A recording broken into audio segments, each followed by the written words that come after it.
Ich möchte Ihnen vorlesen, was Dr. Medizini Albert Schweitzer geschrieben hat.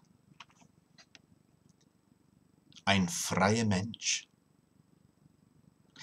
Ich will unter keinen Umständen ein Allerwertmensch sein. Ich habe ein Recht darauf, aus dem Rahmen zu fallen, wenn ich es kann. Ich wünsche mir Chancen, nicht Sicherheiten. Ich will kein ausgehaltener Bürger sein, gedemütigt und abgestumpft, weil der Staat für mich sorgt. Ich will dem Risiko begegnen, mich nach etwas sehnen und es verwirklichen, Schiffbruch erleiden und Erfolg haben. Ich lehne es ab, mir den eigenen Antrieb mit einem Trinkgeld abkaufen zu lassen.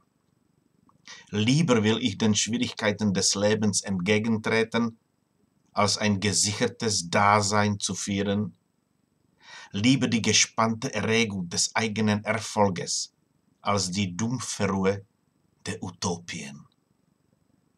Ich will weder meine Freiheit gegen Wohltaten hergeben, noch meine Menschenwürde gegen milde Gaben.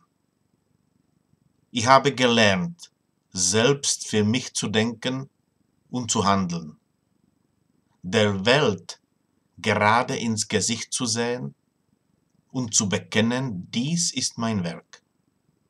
Das alles ist gemeint, wenn ich sage, ich bin ein freier Mensch.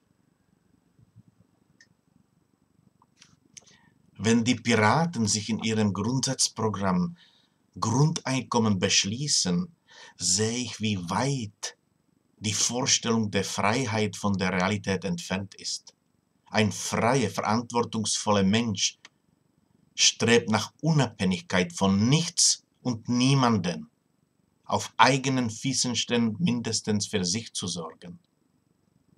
Wie kann man für Almosen von dem Staat alle Talente, alle Begabungen verkrüppeln zu lassen und sich für Almosen versklaven zu lassen? Danke für Ihre Aufmerksamkeit.